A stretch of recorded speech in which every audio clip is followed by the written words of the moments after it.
Raju gear পরিবর্তন করতে করতে বিরক্ত মুখে। ধুর ছাই, আবহাওয়ার ফোরকাস্টে তো বৃষ্টির কোনো কথাই ছিল না। এই হাইওয়েটা এমনিতেই সুবিধের না, তার ওপর এই ঝড়, কিছুই তো দেখা যাচ্ছে না সামনে। আনিস মোবাইলের স্ক্রিনে ট্যাপ করতে করতে নেটওয়ার্কটাও চলে গেল। উফ, গুগল ম্যাপ কাজ করছে না। রাজু, তুই ঠিক রাস্তায় আছিস তো? আমার কেন জানি মনে হচ্ছে আমরা মেন রোড থেকে অনেক আগেই নেমে গেছি। সুমন পেছন থেকে কাপা গলায়, আমি তো আগেই বলেছিলাম, আমি বলেছিলাম আজ যাত্রাটা শুভ না। বের হওয়ার সময় টিকটিকি ডাকল, তোরা পাত্তাই দিলি না।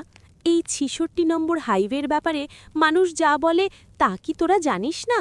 রাজু রিয়ার ভিউ মিরারে সুমনের দিকে তাকিয়ে ধমকের সুরে, সুমন, তুই কি একটু চুপ করবি? তোর এই কুসংস্কারের বুলি শোনার মতো মেন্টালিটি এখন আমার নেই। রাস্তা দেখতে দে। সুমন ফিসফিস করে, কুসংস্কার না রাজু ভাই, পরিসংখ্যান।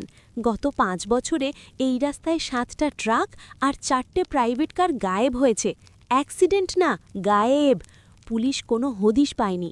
স্থানীয়রা বলে আমাবস্যা যাতে নাকি এখানে। আনিস হেসে উড়িয়ে দিয়ে, ওরে থাম তো তুই, যত সব গাঁজাখুরি গল্প। গায়েব হবে কেন? হয়তো খাদে পড়ে গেছে, কেউ খুঁজে পায়নি। আমার এখন ওসব ভূতের ভয়ের চেয়ে বড় টেনশন হলো খিদে।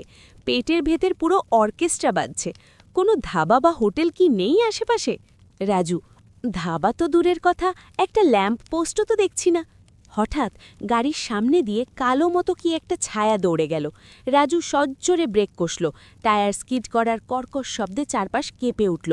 সবাই একসঙ্গে চিৎকার করে আহ! গাড়িটা রাস্তার পাশে কাদার মধ্যে গিয়ে থেমে গেল। ইঞ্জিনটা কয়েকবার খক খক শব্দ করে পুরোপুরি বন্ধ হয়ে গেল। নেমে এলো পিন পতন নিস্তব্ধতা, শুধু বাইরে ঝড়ের গর্জন। সুমন ভয়ে গুটিসুটি মেরে, কি কি ছিল ওটা? রাজু ভাই, আমরা কি কাউকে চাপা দিলাম? রাজু বুকের ধরফড়ানি সামলে, জানি না, মনে হলো বিশাল বড় একটা কালো কুকুর বা অন্য কিছু। আমি নেমে দেখছি। সুমন চিৎকার করে, নামিস না, খবরদার নামিস না রাজু ভাই, ওটা কুকুর ছিল না। আমি দেখেছি, ওটার চোখ জ্বলছিল। গাড়ির দরজা খুলিস না। আরে রাখ তোর ভয়, গাড়ির বাম্পারটা গেল বোধহয়। রাজু স্টার্ট দিয়ে দেখ তো। রাজু চাবি ঘোরালো। কুক কুক কুক, ইঞ্জিন স্টার্ট নিচ্ছে না। কয়েকবার চেষ্টার পর রাজু স্টিয়ারিংয়ে হতাশ হয়ে ঘুষি মারল। শেষ, যা ভয় পেয়েছিলাম তাই হলো। রেডিয়েটর থেকে ধোঁয়া বেরোচ্ছে মনে হয়। গাড়ি আর নড়বে না। আনিস, মানে এই জঙ্গল আর অন্ধকারের মধ্যে আমরা বসে থাকব? আমার কাছে তো পানিও নেই। সুমন বিড়বিড় করে দোয়া পড়তে শুরু করেছে, লা ইলাহা ইল্লা আনতা, আমরা আর ফিরব না, আমি জানি আমরা আর ফিরব না। হঠাৎ আনিস জানালার কাছে মুখ চেপে ধরল। ওই ওই দেখ সুমন, রাজু, তাকিয়ে দেখ। কি? ডান দিকের ওই জঙ্গলের ভেতর একটা আলো দেখা যাচ্ছে না? মনে হচ্ছে হ্যারিকেনের আলো, টিম টিম করে জ্বলছে। সবাই জানালার দিকে তাকালো। সত্যি, দূরে ঘন অন্ধকারের বুক ছিঁড়ে একটা হলদেটে আলো দেখা যাচ্ছে। বিদ্যুতের চমকে ক্ষণিকের জন্য একটা জরাজীর্ণ টিনের ঘর দৃশ্যমান হল। রাজু, মনে হচ্ছে কোনো দোকান বা বসতবাড়ি। আনিস, ধাবা তো দূরের কথা, একটা ল্যাম্প পোস্টও তো দেখছি না। হঠাৎ ওদের উল্টো দিকে জোরে জানালার ওপর টুংঠং শব্দ হলো। সবাই চমকে উঠল। বাইরে বাতাসে ভেসে আসছে কেমন একটা অদ্ভুত ভং ভং শব্দ। মনে হচ্ছে হাজার হাজার মাছি একসাথে উড়ছে। রাজু, মনে হচ্ছে ঘোড়া মাছি, বড় মাছি। সুমন বাইরের দিকে তাকিয়ে, ভাই, মাছিগুলো বিশাল আকার, কাকুর সমান বড় বড়, আর চোখগুলো লাল, মিনিমাম ৪-৫০০ হবে এখানে। আনিস সাডেনলি মোবাইলের দিকে তাকিয়ে, এই নেটওয়ার্কে এসেছে, মিনিমাম 2 বার আছে। রাজু তাড়াতাড়ি লোকেশন সার্চ কর। রাজু তাড়াতাড়ি সার্চ বাটন ট্যাপ করল। লোকেশনে যা দেখাচ্ছে তাতে তাদের বৃত্তাকারে ধরাধাপি বলে কোনো হোটেলের নামই নেই। সেখানে লেখা আছে নন পটেবল ওয়াটার, অর্থাৎ কি জন্য বিষাক্ত জলাশয় আছে, যা সহজে নরয় না, সেই জন্য ওটা হয়তো নন পটেবল। তাই ওখানে রান্না করা খাবার খাওয়া যতই দামি হোক তা ঠিক নয়। কিন্তু তারা কি ওটা বুঝতে পারবে? দূরে মাছির ভনভন শব্দ সত্যিই কমতে শুরু করেছে, আর তারা নিঃসঙ্গী হয়ে আবার তাদের গন্তব্যের দিকে এগিয়ে যাচ্ছে। মনে হচ্ছে কোনো দোকান বা বসতবাড়ি। আনিস, ওটা দোকান হলে নির্ঘাত খাবার পাওয়া যাবে। চল, গাড়িতে বসে থেকে লাভ নেই, ওখানে গিয়ে সাহায্য চাই, হয়তো কোনো মেকানিকের খোঁজ পাওয়া যাবে। সুমন রাজুর হাত খপ করে ধরে, না, যাস না ভাই, ওটা সাধারণ আলো না, আলোটা কেমন যেন ডাকছে আমাদের, প্লিজ আমরা সকাল হওয়া পর্যন্ত গাড়িতেই অপেক্ষা করি। রাজু, সকাল হতে আরও 5 ঘন্টা বাকি। এই শীতে গাড়িতে বসে থাকলে জমে বরফ হয়ে যাবি। আর তাছাড়া মোবাইলে নেটওয়ার্ক নেই, ওখানে ল্যান্ডফোনও থাকতে পারে। আমি যাচ্ছি, তোরা এলে আয়, না হলে গাড়িতে পচে মর। রাজু টর্চ লাইট হাতে নিয়ে দরজা খুলে নামল। আনিসও সাথে সাথে নামল। সুমন কিছুক্ষণ একা বসে থেকে ভয়ে কেঁদে ফেলল, তারপর দৌড়ে ওদের পিছু নিল। দৃশ্যপট, তারা 3 জন কাদা মারিয়ে ঝোপঝাড় ঠেলে সেই আলোটার দিকে এগিয়ে যাচ্ছে। বাতাসের শব্দে মনে হচ্ছে কেউ যেন শীষ দিচ্ছে। পায়ে কাটা বিঁধছে, তবুও তারা এগোচ্ছে। আনিস হাঁপাতে হাঁপাতে, উফ, জায়গাটা রাস্তা থেকে এত ভেতরে বুঝতে পারিনি। ওই তো, আমরা প্রায় চলে এসেছি। তারা একটা পুরনো নড়বড়ে কাঠের কাঠামোর সামনে এসে দাঁড়াল। টিনের চালে বৃষ্টির শব্দ ড্রামের মতো বাজছে। দরজার উপর একটা মরিচা ধরা সাইনবোর্ড ঝুলছে। টিমটিমে হ্যারিকেনের আলোয় লেখাটা অস্পষ্ট, তবুও পড়া যাচ্ছে। লেখা, মায়ের দোয়া ভাতের হোটেল। নিচে ছোট করে লাল কালিতে লেখা, এখানে সুস্বাদু খাসির মাংস পাওয়া যায়। রাজু, অদ্ভুত তো, এত রাতে এমন নির্জন জঙ্গলের ভেতরে ভাতের হোটেল, কাস্টমার আসে কোত্থেকে? আনিস, নাক দিয়ে গভীর শ্বাস নিয়ে, রাজু, লজিক পরে খুঁজিস, আগে গন্ধটা শোক। আহ, এলাচ, দারুচিনি আর গরম ভাতের গন্ধ পাচ্ছিস তুই? আমার খিদে দ্বিগুণ হয়ে গেছে, মনে হচ্ছে ভেতরে রাজকীয় রান্না হচ্ছে। সুমন, চারপাশে তাকাতে তাকাতে, ভাই, সাইনবোর্ডের লেখাটা দেখেছিস? লাল কালিটা কেমন যেন রক্তের মতো গড়িয়ে পড়েছে। আর চারপাশটা এত চুপচাপ কেন? কোনো পোকামাকড়ের ডাকও নেই। রাজু, তুই বেশি ভাবিস সুমন, চল ভেতরে দেই, বৃষ্টিতে ভিজে জ্বর এসে যাবে। রাজু দরজায় হাতল ধরল।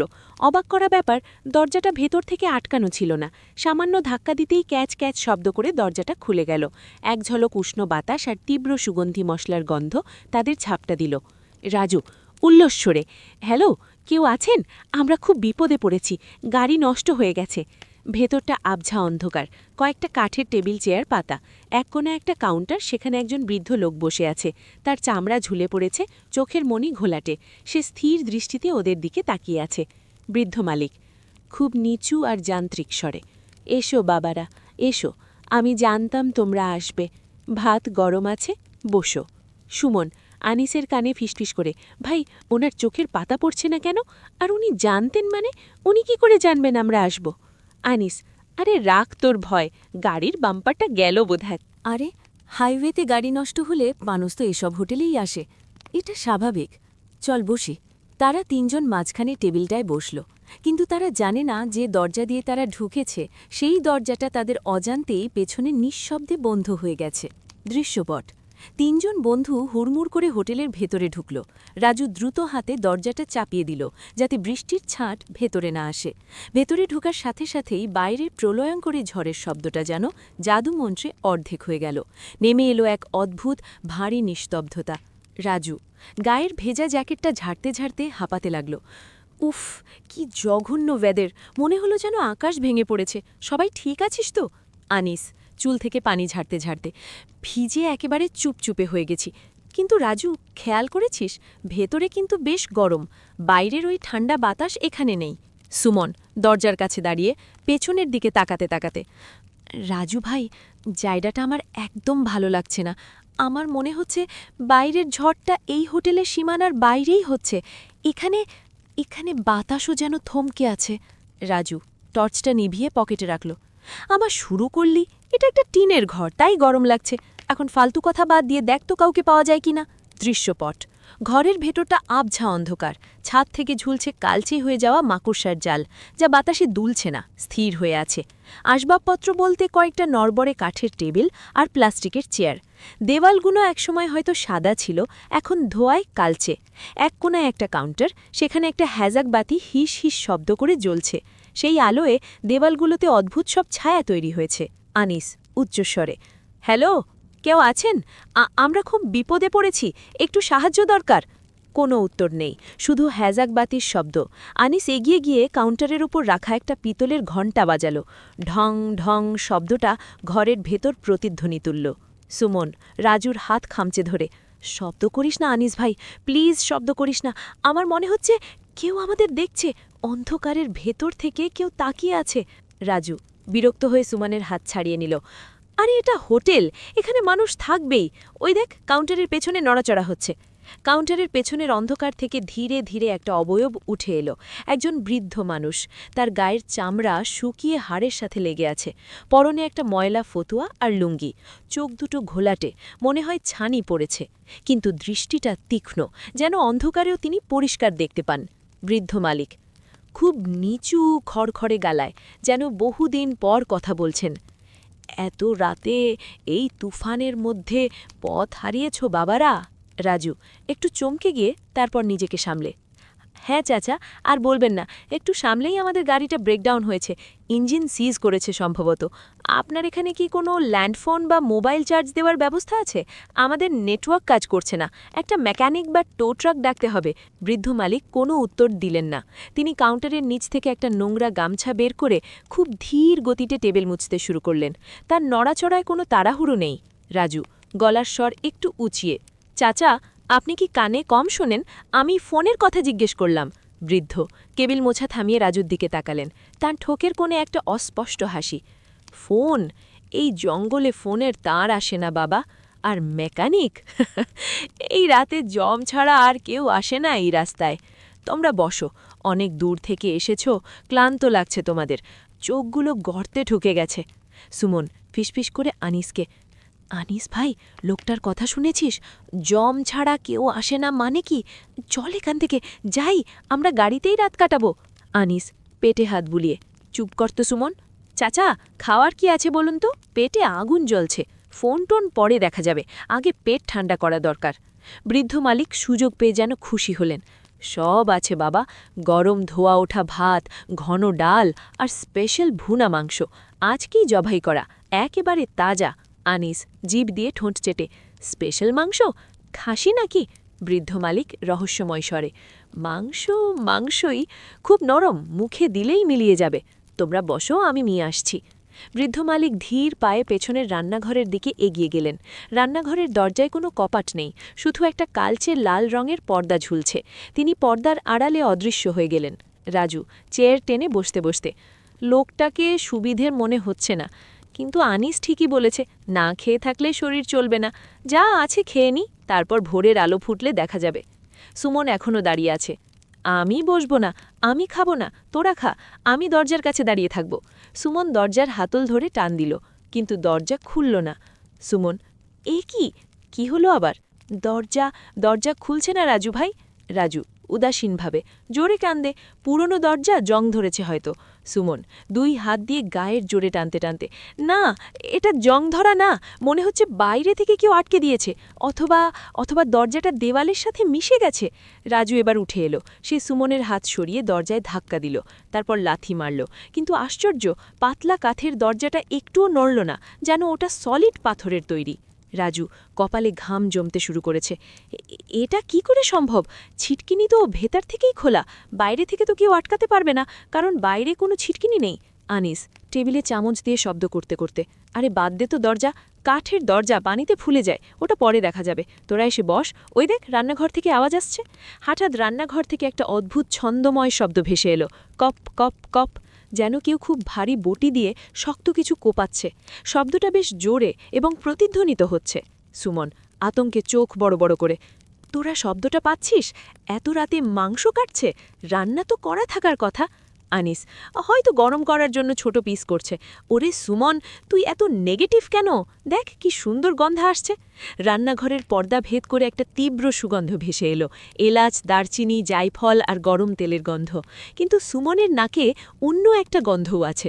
সুমন নাকে রুমাল চেপে, গন্ধটা সুন্দর, কিন্তু এর নিচে একটা বাজে গন্ধ আছে আনিস ভাই। হাসপাতালের মর্গে গেলে যেমন গন্ধ পাওয়া যায়, ফরমালিন আর পচা রক্তের গন্ধ, তোরা পাচ্ছিস না? রাজু নাক কুচকে, সুমন ঠিকই বলছিস আনিস, গন্ধটা কেমন যেন অতিরিক্ত উগ্র, মশলা দিয়ে কিছু ঢাকার চেষ্টা করা হয়েছে মনে হয়।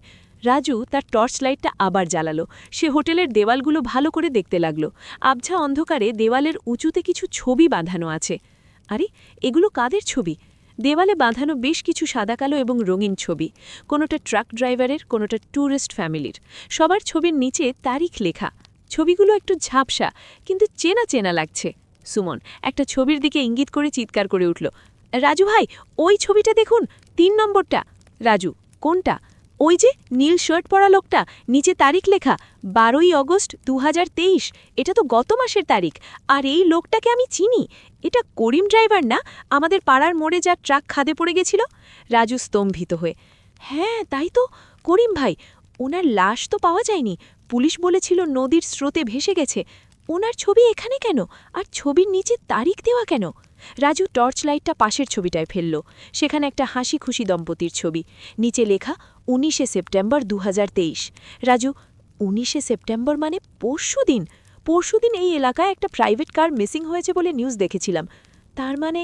কথা শেষ করার আগে কিরকির শব্দ করে রান্নাঘরের পর্দা সরে গেল। বৃদ্ধ মালিক হাতে একটা বিশাল স্টিলের ট্রে নিয়ে বেরিয়ে এলেন। ট্রেতে ধোয়া ওঠা ভাতের গামছা, পানির জগ আর একটা বড় ঢাকনা দেওয়া বাটি। বৃদ্ধের হাঁটা চলায় এবার এক অদ্ভুত ক্ষিপ্রতা, মনে হচ্ছে তিনি মাটির ওপর দিয়ে ভেসে আসছেন। বৃদ্ধ, ঠিক ঠিক বলেছ বাবারা, গল্প খুব হচ্ছে। করিমকে চেনো বুঝি? খুব ভালো লোক ছিল, খুব তৃপ্তি করে খেয়েছিল আমার হাতের রান্না। তার মাংসটাও, মানে সে মাংস খুব ভালোবাসত। রাজু কঠিন স্বরে দাঁড়িয়ে পড়ে, চাচা, করিম ভাইয়ের ছবি এখানে কেন? আর উনি মারা গেছেন গত মাসে, আপনি বলছেন উনি খেয়েছেন? বৃদ্ধ বাটির ঢাকনাটা সরালেন, দপ করে একরাশ ধোয়া বেরোল। সবাই আসে বাবা, সবাই আসে এই ভাতের হোটেলে, কিন্তু চলে যাওয়ার ভাগ্য সবার হয় না। কেউ কেউ এখানেই থেকে যায়। দেওয়ালের ছবিগুলোর দিকে ইঙ্গিত করলেন। আনিস খাবারের গন্ধে রাজুর প্রশ্ন কানে তুলল না। ওফ রাজু, থাম তো, পরে জেরা করিস, মাংসটা দেখ শুধু। বাটির দিকে তাকাতেই রাজু আর সুমন শিউরে উঠল। ঘন কালচে রক্তের মতো ঝোলের মধ্যে বড় বড় মাংসের টুকরো ভাসছে। মাংসের রংটা সাধারণ খাসি মাংসের চেয়ে একটু বেশি লালচে, আর হাড়গুলো অস্বাভাবিক লম্বা। বৃদ্ধ ঘোলাটে চোখে সুমনের দিকে, নাও বাবা, খেয়ে নাও, ঠান্ডা হলে স্বাদ থাকবে না। এই মাংসের বিশেষত্বই হলো এর সতেজতা। হঠাৎ হোটেলের টিনের চালে একটা বিশাল শব্দ হলো, ধুম, যেন ওপর থেকে ভারী কোনো বস্তা ফেলা হলো। বাতিটা কয়েকবার দপ করে উঠল।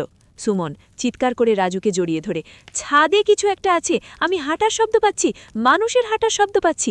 বৃদ্ধ মালিক বিকৃত মুখে খিকখিক করে হেসে উঠলেন, ও কিছু না বাবা, আমার পোষা প্রাণী, বড্ড চঞ্চল, খাবারের গন্ধ পেলে সে স্থির থাকতে পারে না।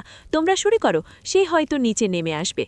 রাজু লক্ষ্য করল বৃদ্ধের হাতের আঙুলগুলো অস্বাভাবিক লম্বা, আর ডান হাতের তর্জনীর নখের কোণায় ওটা কি জমাট বাঁধা রক্ত নাকি মশলা? রাজু মনে মনে, আমরা ভুল জায়গায় এসেছি, এটা কোনো সাধারণ হোটেল নয়, আমরা ফাঁদে পড়েছি। আনিস কাশি আর কান্নার মিশ্রিত স্বরে, বেরো, সব বেরো, আল্লাহ, আমি কি খেলাম? আমি মানুষের মাংস খেয়েছি। রাজু, আমার পেট কেটে ফেল, আমার পেট থেকে এগুলো বের কর। রাজু টর্চটা কোনো মতে জেলে আনিসের মুখের ওপর ধরল। আনিস, শান্ত হ, এখন বমি করে লাভ নেই, আমাদের এখান থেকে পালাতে হবে, উঠে দাঁড়া। সুমন রাজুর শার্টের কলার খামচে ধরে ফিসফিস করে, রাজু ভাই, টর্চটা ঘোরা, ওই কোনায় ঘোরা, শব্দটা ওদিক থেকেই আসছিল। রাজু টর্চের আলো কাউন্টারের দিকে ঘোরালো। সেখানে কেউ নেই, শুধু বৃদ্ধের বসার টুলটা উল্টে পড়ে আছে। চাচা কোথায় গেল? বৃদ্ধ মালিকের কণ্ঠস্বর ঘরের চারপাশ থেকে প্রতিধ্বনিত হয়ে, চাচা ডেকো না বাবা, মায়া পড়ে যায়, মায়া পড়লে কাজ করতে হাত কাঁপে, আর আমার হাত কাঁপা নিষেধ। সুমন চিৎকার করে, কে আপনি? আমাদের কেন মারতে চান? আমরা আপনার কি ক্ষতি করেছি? বৃদ্ধ মালিক অন্ধকারের ভেতর থেকে ধীর পায়ে এগিয়ে আসার শব্দ, খট খট খট। ক্ষতি? না না, তোমরা তো আমার লক্ষ্মী, আমার ভাতের হোটেলের জ্বালানি। তোমরা না এলে উনুন জ্বলবে কি করে, মাংস আসবে কোত্থেকে? এই যে হাইওয়ে, এটা আমার জালের মতো, তোমরা হলাম সেই জালে আটকা পড়া মাছি। হঠাৎ বিদ্যুতের তীব্র চমক, সেই নীলচে আলোয় দেখা গেল বৃদ্ধ মালিক তাদের ঠিক পেছনে দাঁড়িয়ে আছেন, তার হাতের রামদাটা মাথার ওপর তোলা। রামদার ধারালো ফলায় বিদ্যুতের আলো প্রতিফলিত হয়ে সুমনের চোখে পড়ল। সুমন ভয়ে চিৎকার দিয়ে টেবিলের নিচে ঢুকে গেল, রাজু ভাই, পেছনে! রাজু মুহূর্তের সিদ্ধান্তে সামনে থাকা ভাতের গরম হাঁড়িটা তুলে বৃদ্ধের দিকে ছুঁড়ে মারল। পালা, আনিস, দৌড়া!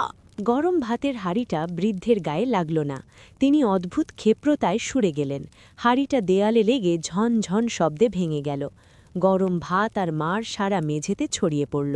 বৃদ্ধ উন্মাদ হাসি হেসে খাবার নষ্ট করছো?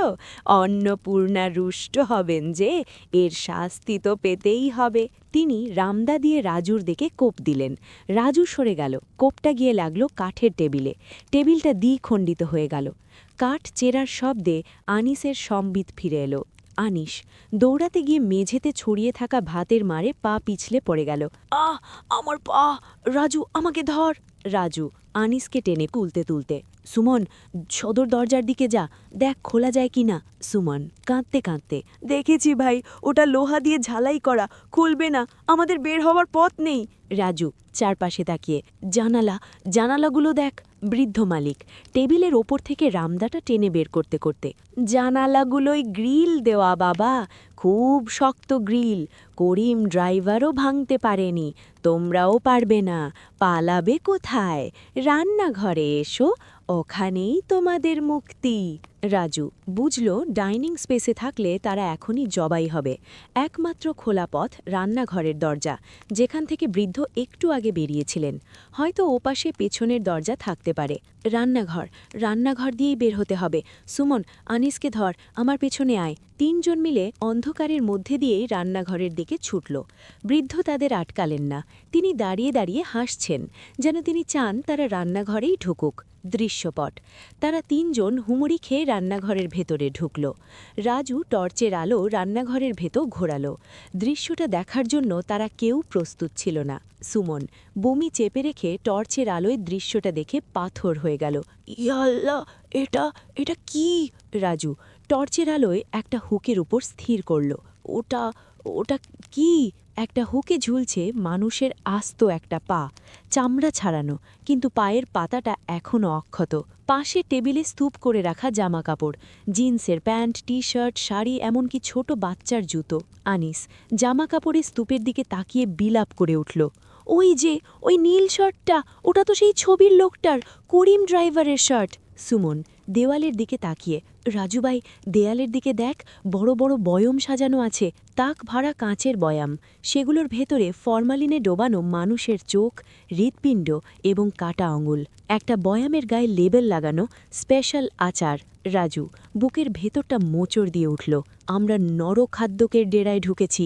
ওই লোকটা একা এত কিছু করা সম্ভব নয়। হঠাৎ রান্নাঘরের পেছনের অন্ধকার কোণ থেকে একটা যান্ত্রিক শব্দ শোনা গেল।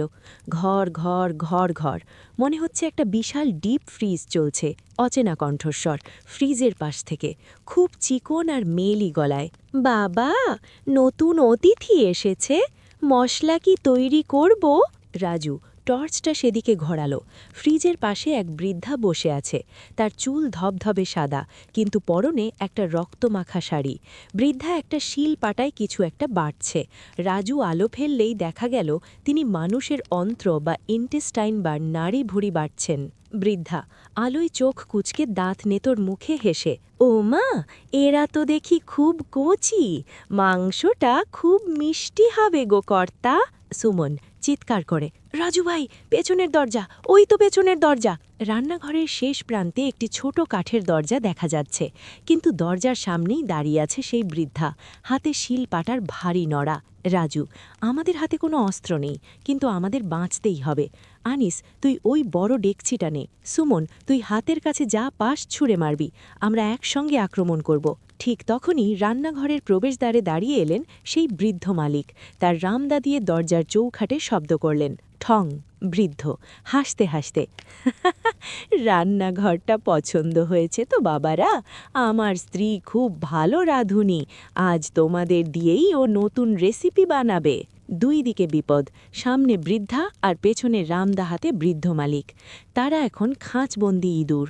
রাজু আনিস আর সুমনের দিকে তাকে, চোখে মরিয়া ভাব। শোন, আমরা মরব, কিন্তু এভাবে না, ফাইট করে মরব। সুমন, তুই টর্চটা বৃদ্ধার চোখে মারবি। আনিস, তুই ডেকচি দিয়ে ওনাকে ধাক্কা দিবি, আমি পেছনের দরজা ভাঙব। রেডি? সুমন আর আনিস কাপা গলায়, রেডি। রাজু 1 2 3, আক্রমণ! ঝাঁপিয়ে পড়ার ঠিক আগের মুহূর্তেই পুরো রান্নাঘরের মেঝেটা কেঁপে উঠল। মনে হলো মাটির নিচ থেকে কেউ ধাক্কা দিচ্ছে। দৃশ্যপট, রান্নাঘরের মেঝে হঠাৎ ফাঁক হয়ে যাওয়ার পর তারা তিনজন প্রায় 10 ফুট নিচে একটা অন্ধকার প্রকোষ্ঠে আছড়ে পড়েছিল। রাজু সবার আগে ব্র্যান ফিরে পেল। সে হাতড়ে হাতড়ে তার টর্চ লাইটটা খুঁজছে। টর্চটা এখনও জ্বলছে, তবে আলোটা মিটমিট করছে। রাজু মাথায় হাত দিয়ে উঠে বসতে বসতে যন্ত্রণায় কুঁকড়ে গিয়ে, উহ, আনিস, সুমন, তোরা কোথায়? সাড়া দে। সুমন অন্ধকারের কোনো এক কোণা থেকে ফুঁপিয়ে কান্নার শব্দ। রাজু ভাই, আমরা পাতালপুরীতে চলে এসেছি। এটা কবর, আমরা জ্যান্ত কবরে আটকা পড়েছি। রাজু টর্চটা হাতে পেল, আলোটা সুমনের দিকে ফেলল। চুপ কর সুমন, আগে দেখ আনিস কোথায়, ওর পা ভাঙা ছিল। রাজু টর্চ ঘোরালো। আনিস একটা বস্তার ওপর পড়ে আছে। বস্তাটা কোনো সাধারণ পাটের বস্তা নয়, ওটা থেকে কালচে তরল গড়িয়ে পড়ছে। আনিস যন্ত্রণায় গোগাচ্ছে। পানি, পানি দে রাজু, আমার গলা জ্বলে যাচ্ছে। আর ওই বুড়ি, ওই শয়তান বুড়িটা হাসছিল, আমরা পড়ে যাওয়ার সময়ও হাসছিল। হঠাৎ উপরের দিকে ক্যাঁচ ক্যাঁচ শব্দ হলো। রান্নাঘরের মেঝের যে অংশটা ফাঁক হয়ে গিয়েছিল সেখান দিয়ে উপরের উজ্জ্বল আলো নিচে এসে পড়ল। সেই আলোর বৃত্তের মাঝে ভেসে উঠল বৃদ্ধ মালিকের মুখ। তার হাতে সেই বিশাল রামদা, আর মুখে সেই চিরস্থায়ী এক চিলতে হাসি। বৃদ্ধ মালিক ওপর থেকে গম্ভীর প্রতিধ্বনিময় স্বরে, কি গো মেহমানরা, জায়গাটা পছন্দ হয়েছে? ওটা আমার কোল্ড স্টোরেজ। মাংস তাজা রাখার জন্যে ওটা মাটির নিচে বানিয়েছি। টেম্পারেচার সব সময় ঠান্ডা থাকে। রাজু দাঁড়িয়ে উপরের দিকে তাকিয়ে চিৎকার করে, কেন করছো এসব? আমরা তো শুধু খেতে চেয়েছিলাম। টাকার দরকার হলে টাকা নাও, গাড়ি নাও, আমাদের ছেড়ে দাও। বৃদ্ধ মালিক হাসিটা আরও চওড়া হলো। আলোয় দেখা গেল তার হাসির রেখাটা স্বাভাবিক নয়। তার গালের দুই পাশ যেন দরদরা করে কাটা এবং সুতো দিয়ে সেলাই করা। হাসিটা তার মুখের চামড়ায় খোদাই করা। টাকা? টাকা দিয়ে আমি কি করব বাবা? এই হাইওয়েতে টাকার দোকান নেই। এখানে চলে শুধু মাংসের ব্যবসা। আর তোমরা হলে আমার কাঁচামাল। সুমন কাপা গলায় নিজের মনে বিড়বিড় করে, রাজু ভাই, ওনার মুখটা দেখ, ওটা হাসি না, ওনার গাল কাটা, কানের লতি পর্যন্ত কাটা। উনি নিজের মুখ কেটে হাসি বানিয়েছেন। রাজু সুমনের কথা শুনে শিউরে উঠল, শয়তান, তুই মানুষ না জানোয়ার। বৃদ্ধ মালিক রামদাটা দিয়ে ওপরের মেঝের কাঠে টোকা দিতে দিতে, মানুষ জানোয়ার ওসব ভেদাভেদ তোমাদের শহরে থাকে। এখানে নিয়ম একটাই, যে শক্তিশালী সে খাবে, আর যে দুর্বল সে খাবার হবে। এটাই প্রকৃতির নিয়ম। আমার বাবা এই হোটেল চালিয়েছে, আমি চালাচ্ছি, এরপর আমার ছেলে চালাবে। আনিস যন্ত্রণায় চিৎকার করে, তোর ছেলেও আছে নাকি? বৃদ্ধ মালিক চোখ মোটকে, আছে তো, ও একটু লাজুক, নিচে তোমাদের সাথেই আছে, অন্ধকারের কোণায় লুকিয়ে আছে। ওর খুব খিদে পেয়েছে, তোমরা ওর সাথে একটু খেলা করো, আমি ততক্ষণ ওপরে মশলা বাটি। বৃদ্ধ মালিক ওপরের দরজাটা ধরাস করে বন্ধ করে দিলেন না। তিনি একটা দড়ির ঝুড়ি নামিয়ে দিলেন। ঝুড়িতে কিছু একটা আছে। এই নাও, অন্ধকার ঘরে ভয় করবে, তাই তোমাদের জন্য একটা উপহার। ঝুড়িটা নিচে নামল। রাজু টর্চের আলো ফেলল ঝুড়ির ওপর, আর মোমবাতিটা বসানো একটা মানুষের শুকনো মাথার খুলির ওপর।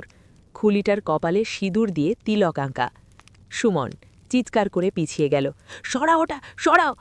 রাজু খুলিটা লাথি দিয়ে সরিয়ে দিল, কিন্তু মোমবাতিটা হাতে নিল। আলো দরকার, টর্চের ব্যাটারি বেশিক্ষণ থাকবে না। সুমন উঠে দাঁড়া, আমাদের বেরোয়ার পথ খুঁজতে হবে। ওই বুড়ো বলল ছেলে নিচে আছে, তার মানে এখানে অন্য কোনো প্রাণী আছে।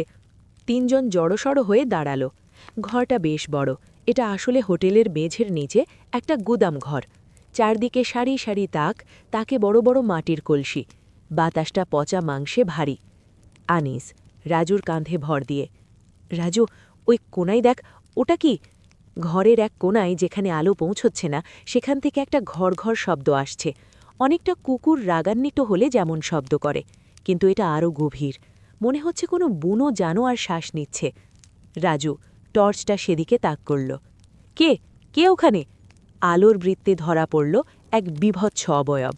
একটা মানুষ, না, পুরোপুরি মানুষ নয়। হাত পাগুলো অস্বাভাবিক লম্বা। সে 4 হাত পায়ে ভর দিয়ে বসে আছে।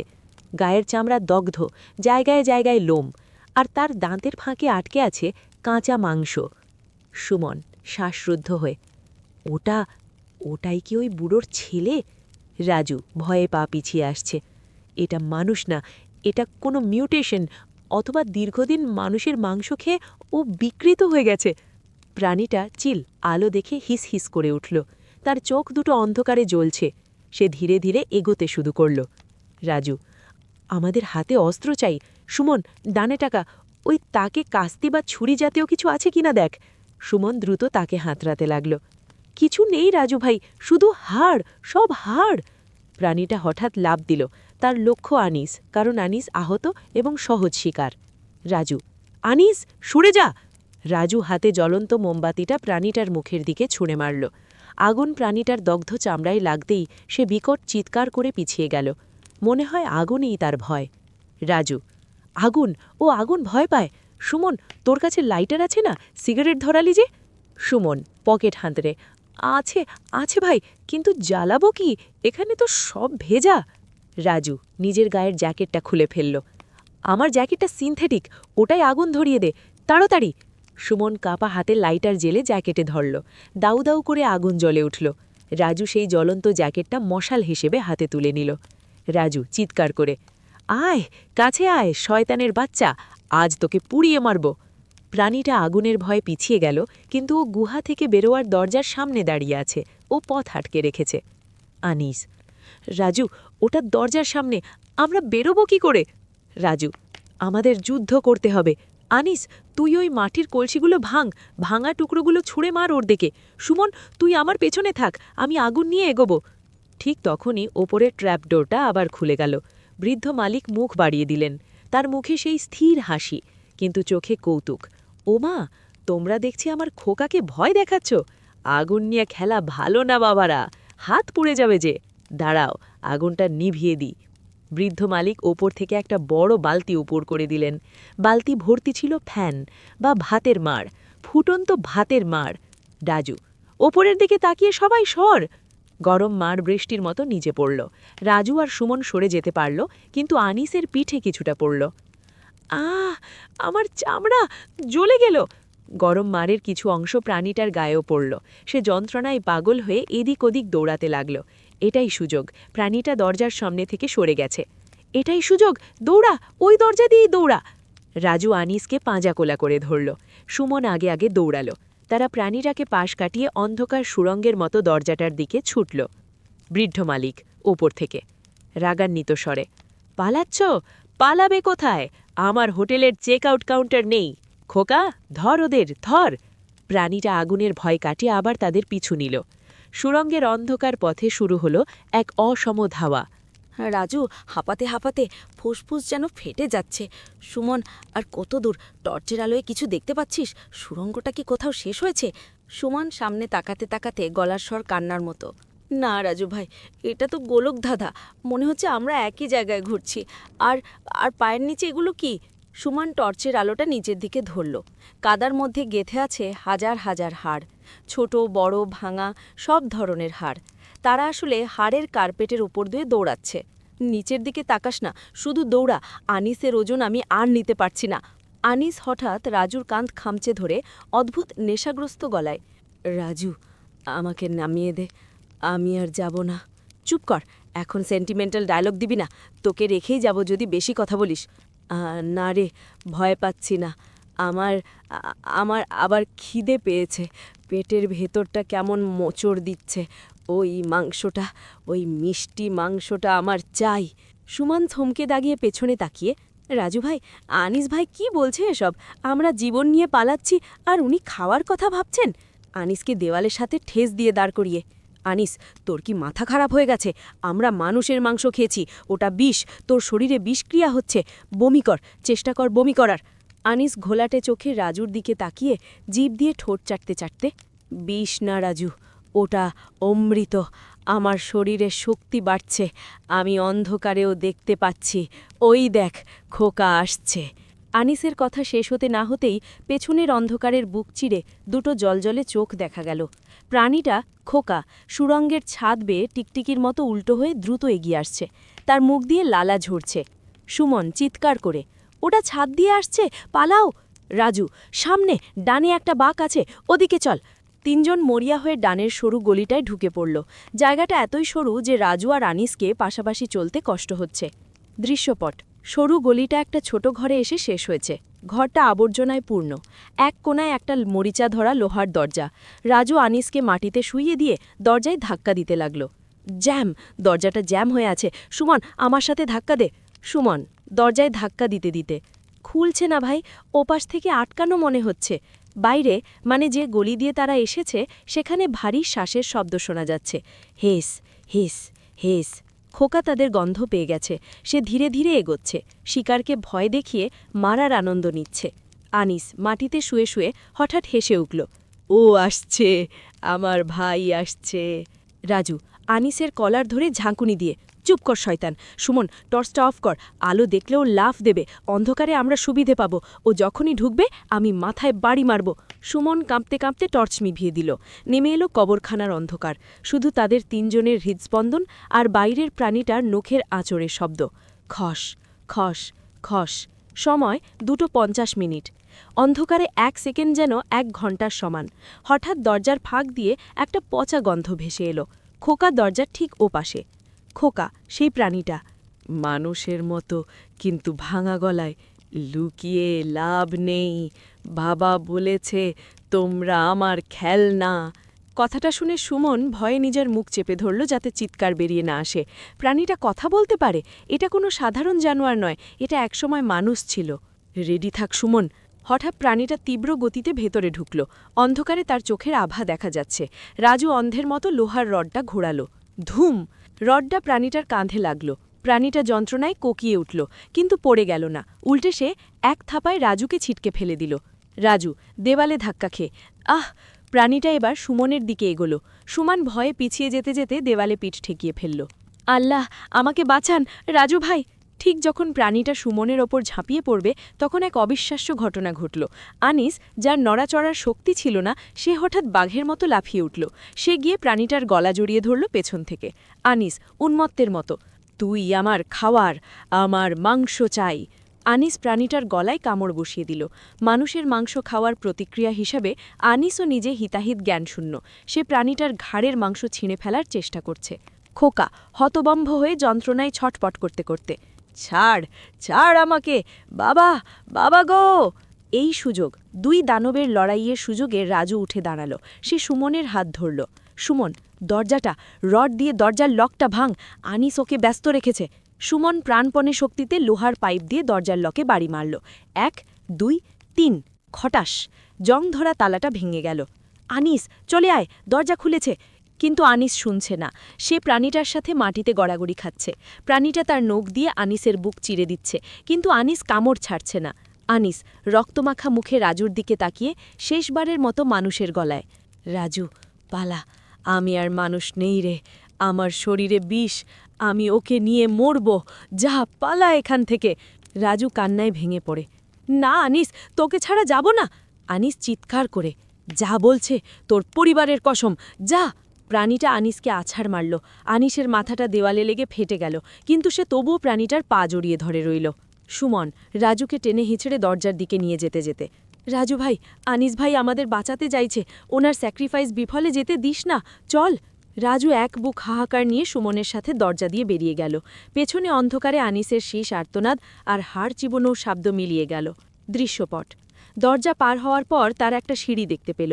উপরের দিকে উঠে গেছে। সিঁড়ির শেষে একটা কাঠের পাটাতন, ফাঁক দিয়ে চাঁদের আলো দেখা যাচ্ছে। সুমন কাঁদতে কাঁদতে, আলো, রাজু ভাই, আলো, আমরা কি বেঁচে গেছি?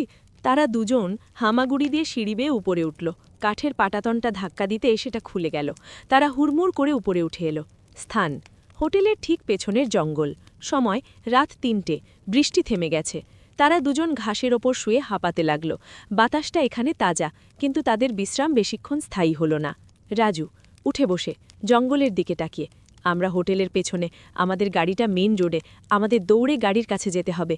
সুমন রাজুর দিকে তাকিয়ে আঁতকে উঠল, রাজু ভাই, তোর হাতে ওটা কি? রাজু নিজের হাতের দিকে তাকালো। মারামারির সময় আনিসের রক্ত তার হাতে লেগেছিল, কিন্তু সেই রক্তে ছোট ছোট সাদা পোকা কিলবিল করছে। আনিসের রক্তে ইতিমধ্যে পোকা ধরে গেছে।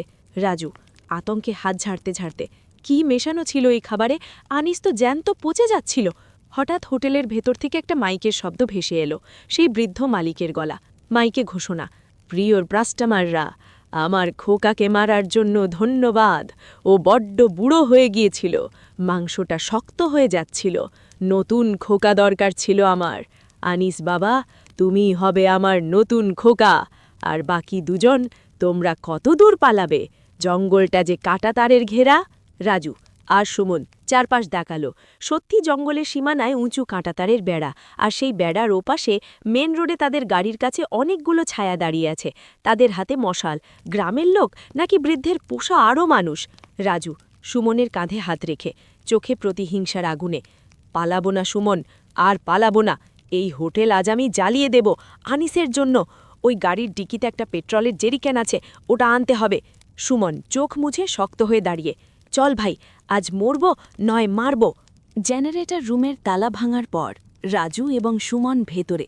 রাজু একটা ভারী ডিজেলের ড্রাম কাঁধ করছে, কালো তেল ভকভক করে বেরিয়ে আসছে। রাজু ঘামে ভেজা কপাল মুছে সুমনের দিকে তাকিয়ে, সুমন, শুধু আগুন লাগালে হবে না, এই তেল আমাদের নাড়ির মতো ছড়িয়ে দিতে হবে। জেনারেটর রুম থেকে রান্নাঘর, আর রান্নাঘর থেকে ডাইনিং হল, পুরো হোটেলটা যেন একটা পেট্রোল বোমায় পরিণত হয়। সুমন কাপা হাতে ড্রামটা ঠেলতে ঠেলতে। কিন্তু রাজু ভাই, ডাইনিং হলে তো এই বুয়ো থাকতে পারে, যদি দেখে ফেলে। রাজু শার্টের হাতা গুটিয়ে চোখে হিংস্র দৃষ্টি, দেখুক। এখন আর লুকোচুরির সময় নেই। আনিসকে ওরা টুকরো টুকরো করে খেয়েছে, আজ আমি ওদের জ্যান্ত কাবাব বানাবো। তুই ড্রামটা গড়িয়ে দে, আমি তেলের লাইনটা ঠিক করছি। তারা দুজন মিলে ভারী ড্রামটা গড়িয়ে দিল। তেলের কালো স্রোত সাপের মতো একে বেগে কাঠের মেঝের ফাটল দিয়ে গড়িয়ে চলল। দৃশ্য ২, ডাইনিং হলে প্রত্যাবর্তন। তেলের স্রোত অনুসরণ করে তারা পা টিপে টিপে পেছনের দরজা দিয়ে ডাইনিং হলের প্রবেশমুখে এসে দাঁড়াল। হলঘরটা এখন নিস্তব্ধ, হ্যাজাক বাতিটা এখনও টিমটিম করে জ্বলছে। বৃদ্ধ মালিক কাউন্টারে নেই। সুমন ফিসফিস করে, কাউন্টার খালি, বুড়োটা কোথায় গেল? রাজু হাতের লোহার রডটা শক্ত করে ধরে। জানি না, তবে আমার একটা প্রশ্নের উত্তর জানা বাকি। মরার আগে উত্তরটা আমার চাই। কি প্রশ্ন রাজু ভাই? এখন পালানো দরকার। মনে আছে আনিস বলেছিল পাশের টেবিলে একজন ট্রাক ড্রাইভার বসেছিল? আমরা কেউটাকে দেখিনি, শুধু তার প্লেটটা দেখেছিলাম। আনিস বলেছিল লোকটা নড়ছিল না। আমার জানতে হবে সে কোথায়। সে কি আমাদের বাঁচাতে পারত না? রাজু সাহসে ভর করে ডাইনিং হলের মাঝখানে এগিয়ে গেল। সুমন তার পিছু পিছু এলো। রাজু চিৎকার করে, চাচা, ও চাচা, লুকিয়ে থেকে লাভ নেই, আমরা চেক আউট করতে এসেছি। কোনো উত্তর নেই, শুধু বাতাসের শব্দ। রাজু টর্চের আলোটা পাশের টেবিলটার উপর ফেলল, যেখানে আনিস বলেছিল ড্রাইভার বসেছিল। সুমন টেবিলের দিকে আঙ্গুল দিয়ে। রাজু ভাই, টেবিলটা তো খালি, কিন্তু ওই কোনায় ওটা কি? ডাইনিং হলের অন্ধকার কোণায় জানালার পাশে একটা চেয়ার রাখা। চেয়ারে কেউ একজন বসে আছে, তার গায়ে একটা চাদর জড়ানো। সে জানালার দিকে মুখ করে আছে, যেন বাইরের ঝড় দেখছে। রাজু ধীরে ধীরে ওই মূর্তির দিকে এগোতে এগোতে, এই যে ভাই, শুনছেন, আপনি কি ট্রাক ড্রাইভার? মূর্তিটা নড়ল না। রাজু কাছে গিয়ে তার কাঁধ স্পর্শ করল। শরীরটা বরফের মতো ঠান্ডা এবং শক্ত। রাজু চাদরটা ধরে হ্যাঁ টান দিল। কে আপনি? চাদরটা সরে যেতেই যে দৃশ্য দেখা গেল, তার জন্য নরকও হয়তো প্রস্তুত ছিল না। দৃশ্য ৩, বীভৎস সত্য উন্মোচন। চেয়ারে বসে আছে করিম ড্রাইভার। হ্যাঁ, সেই ছবির লোকটি, কিন্তু সে জীবিত নয়। তাকে মামি বা স্ট্যাচু বানিয়ে রাখা হয়েছে। সুমন চিৎকার করে মেঝেতে বসে পড়ল। ই আল্লাহ, ওনার শরীর নেই। করিমের মাথাটা ঠিক আছে, কিন্তু তার ঘাড়ের কাছে মোটা সুতো দিয়ে সেলাইয়ের দাগ স্পষ্ট। তার শরীরটা কাঠের কাঠামোর ওপর বসানো, আর সবচেয়ে ভয়ঙ্কর বিষয় হল তার কোমর থেকে নিচের অংশ, মানে উরু এবং পা, সেখানে কোনো মাংস নেই। হাড়গুলো পরিষ্কার করে বার্নিশ করা হয়েছে। রাজু বমি চেপে রেখে টর্চের আলো করিমের কোলের ওপর ফেলল। সুমন দেখ, ওর হাতে একটা প্লেট আঠা দিয়ে লাগানো। করিমের মৃতদেহের হাতে একটা প্লেট, প্লেটে কিছু শুকনো হাড়, যেন তাকে খেতে বসিয়ে রাখা হয়েছে। বৃদ্ধ মালিকের কণ্ঠস্বর পেছনের অন্ধকার থেকে ভেসে এলো। সুন্দর না? আমার হাতের কাজ। করিম আমার খুব প্রিয় খদ্দের ছিল। রাজু আর সুমন ঝট করে পেছনে ফিরল। বৃদ্ধ মালিক রান্নাঘরের দরজা দিয়ে বেরিয়ে আসছেন। তার হাতে সেই বিশাল মাংস কাটার চপার, মুখে সেই অমলিন হাসি। রাজু ঘৃণায় কাঁপতে কাঁপতে, তুই করিম ভাইকে মেরে ওনার লাশ সাজিয়ে রেখেছিস? বৃদ্ধ মালিক করিমের লাশের মাথায় হাত বলিয়ে, সাজিয়ে রাখবো না, ও তো ফ্যামিলি মেম্বার হয়ে গিয়েছিল। আর তোমরা যে স্পেশাল ভুনা মাংসটা খেয়েছিলে, ওটা করিমেরই ডান পায়ের উড়ুর মাংস ছিল। খুব সুস্বাদু, তাই না? রাজুর মাথাটা চক্কর দিয়ে দিল। তার মানে আনিস যখন খাচ্ছিল তখন করিমের লাশ পাশেই বসে সেটা দেখছিল। এর চেয়ে জঘন্য পরিহাস আর কি হতে পারে? বৃদ্ধ মালিক, আর ওই যে আনিস, ওকেও আমি করিমের উল্টো দিকে বসাবো। দুজন বন্ধু মিলে গল্প করবে। আর তোমরা তোমরা হবে আমার ওয়েটার। দৃশ্যচান শেষ সংঘাত। বৃদ্ধ মালিক চপারুচি এগিয়ে এলেন, কিন্তু তিনি খেয়াল করলেন না যে তার পায়ের নিচে মেঝেটা ভেজা। ডিজেল এবং কেরোসিনের মিশ্রণ পুরো ডাইনিং হলে ছড়িয়ে গেছে। রাজু পকেট থেকে সুমনের দেওয়া লাইটারটা বের করে। ওয়েটার না চাচা, আজ আমি রাঁধুনি। আর মেনুতে আছে রোস্টেড শয়তান। বৃদ্ধ মালিক থতমত খেয়ে মেঝে লিখে তাকালেন। তেল? তোমরা তেল ছড়িয়েছ? ঠিক সেই সময় রান্নাঘরের ভেতর থেকে একটা পোড়া বিকৃত গর্জন শোনা গেল। খোকা, সে মরেনি, সে আধপড়া শরীর নিয়ে রান্নাঘর থেকে বেরিয়ে এলো। খোকা বিকৃত স্বরে। বাবা, আমাকে পুড়িয়েছে, আমি ওদের খাবো। সুমন রাজুর পিঠির পেছনে দাঁড়িয়ে। রাজু ভাই, ওই জানোয়ারটা আবার এসেছে। রাজু লাইটারটা জ্বালালো। আগুনের শিখাটা তার চোখের মনির মতোই জ্বলছে। আসক, সবাই একসাথে নরকে যাবি। রাজু জ্বলন্ত লাইটারটা মেঝের তেলের স্রোতের ওপর ফেলে দিল। ধুম! মুহূর্তের মধ্যে পুরো ডাইনিং হলটা আগুনের সমুদ্রে পরিণত হল। ডিজেল থাকার কারণে আগুন বাতাসের বেগে ছড়িয়ে পড়ল করিমের লাশ, পর্দা এবং কাঠের চেয়ারগুলোতে। বৃদ্ধ মালিক আগুনের মধ্যে আটকা পড়ে চিৎকার করে, আমার হোটেল না, আগুন নেভা, খোকা, আগুন নেভা। খোকা আগুনের ভয়ে পিছিয়ে যেতে যেতে। আগুন গরম, বাবা, আমি পুড়ছি। আগুন খোকার দগ্ধ শরীরে ধরে গেল। সে যন্ত্রণায় ডাইনিং হলের এদিক ওদিক দৌড়াতে লাগল, যার ফলে আগুন আরও দ্রুত ছড়িয়ে পড়ল। দৃশ্য ৫, আগুনের গ্রাস থেকে পলায়ন।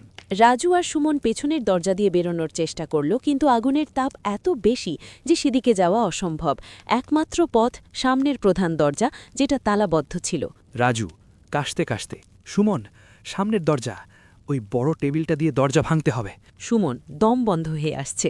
পারবো না রাজু ভাই, শরীরে শক্তি নেই। রাজু সুমনের গালে থাপ্পড় মেরে, বাঁচতে চাস না? আনিসের কথা ভাব, ধর টেবিলটা। তারা দুজন মিলে করিমের মৃতদেহের সামনের ভারী কাঠের টেবিলটা তুলল। আগুনের লেলিহীন শিখা তাদের চুল ছুঁয়ে যাচ্ছে। রাজু ১, ২, ৩, মার। ক্র্যাশ! টেবিলের আঘাতে পুরনো কাঠের দরজাটা ভেঙে চুরমার হয়ে গেল। বাইরের ঠান্ডা বাতাস এবং ভোরের আলো হুড়মুড় করে ভেতরে ঢুকল। তারা দুজন আগুনের গোলা হয়ে বাইরে ছিটকে পড়ল। পেছনে দাউ দাউ করে জ্বলছে নিশি রাতের ভাতের হোটেল। বৃদ্ধ মালিকের শেষ আর্তনাদ ভেতর থেকে, আমি আবার আসব, ক্ষুধা কখনো মরে না, ক্ষুধা, ক্ষুধা। একটা বিশাল শব্দে হোটেলের ছাদটা ধসে পড়ল। বৃদ্ধ মালিক এবং তার খোকা চিরতরে চাপা পড়ল তাদের পাপের সাম্রাজ্যের নিচে। দৃশ্য ৬, কাঁটাতার এবং মুক্তি। বাইরে এসে তারা দেখল শিকারীরা, অর্থাৎ গ্রামের লোকেরূপী শয়তানের দল, আগুন দেখে ভয়ে জঙ্গলের দিকে পালিয়ে গেছে। তাদের নেতা নেই, তাই তাদের সাহসও নেই। রাজু মাটিতে শুয়ে আকাশ দেখছে। আমরা বেঁচে আছি সুমন, আমরা বেঁচে আছি। সুমন রাজুর দিকে তাকিয়ে কাঁদতে কাঁদতে, কিন্তু আনিস ভাই নেই, করিম ভাই নেই। রাজু উঠে বসে জ্বলন্ত হোটেলের দিকে তাকিয়ে, ওরা শান্তি পেয়েছে সুমন। ওই লাশের পুতুল হয়ে থাকার চেয়ে পুড়ে ছাই হওয়া ভালো। দূরে সাইরেনের শব্দ, হাইওয়ে পুলিশ এবং ফায়ার ব্রিগেডের গাড়ি আসছে। আগুনের কুণ্ডলি বহুদূর থেকে দেখা যাচ্ছে। পুলিশ অফিসার গাড়ি থেকে নেমে দৌড়ে এসে, আপনারা আপনারা কি এই হোটেলের লোক? ভেতরে আর কেউ আছে? রাজু পুলিশের দিকে তাকিয়ে, তার মুখ ছাই আর রক্তে মাখা। ভেতরে মানুষ নেই স্যার, ভেতরে শুধু ক্ষুধা ছিল, রাক্ষুসে ক্ষুধা, সেটা মিটে গেছে। রাজু আর সুমনকে অ্যাম্বুলেন্সে তোলা হলো। অ্যাম্বুলেন্সের জানালা দিয়ে রাজু শেষবারের মতো তাকালো। ভাতের হোটেলটা এখন শুধুই এক ছাইয়ের কাদা, কিন্তু ছাইয়ের ওপর থেকে ধোঁয়া উঠছে, নাকি ওটাও কোনো আত্মা, কে জানে। উপসংহার: ৬৬ নম্বর হাইওয়ের নতুন গল্প। ৬ মাস পর। পত্রিকার শিরোনাম: ৬৬ নম্বর হাইওয়ের ভস্মীভূত হোটেলের নিচে মেলে হাজার মানুষের হাড় আর কঙ্কাল। পুলিশের ধারণা সিরিয়াল কিলিংয়ের আস্তানা। স্থান ঢাকার একটা বাস্তু রেস্টুরেন্টে। রাজু এখন আর হাইওয়েতে গাড়ি চালায় না, সে এখন একটা ছোট মুদির দোকান চালায়। সে মাংস খাওয়া ছেড়ে দিয়েছে, সে এখন নিরামিষভোজী। হঠাৎ রেস্টুরেন্টের টিভিতে একটা নিউজ ব্রেকিং দেখালো। চট্টগ্রাম হাইওয়ের নির্জন মোড়ে নতুন ভাতের হোটেল উদ্বোধন, নাম মায়ের দোয়া hotel. Special menu kacchi biryani. Raju TV স্ক্রিনে তাকালো। হোটেলের মালিককে দেখানো হচ্ছে একজন কম বয়সী যুবক, তার মুখের একপাশ পোড়া দাগে ভরা। যুবকটি ক্যামেরার দিকে তাকিয়ে হাসল। সেই হাসি, সেই এক চিলতে হাসি। রাজুর হাত থেকে চায়ের কাপটা পড়ে ভেঙে গেল। যুবক টিভিতে, আসুন, তৃপ্তি করে খান, আমাদের রান্না অমৃত।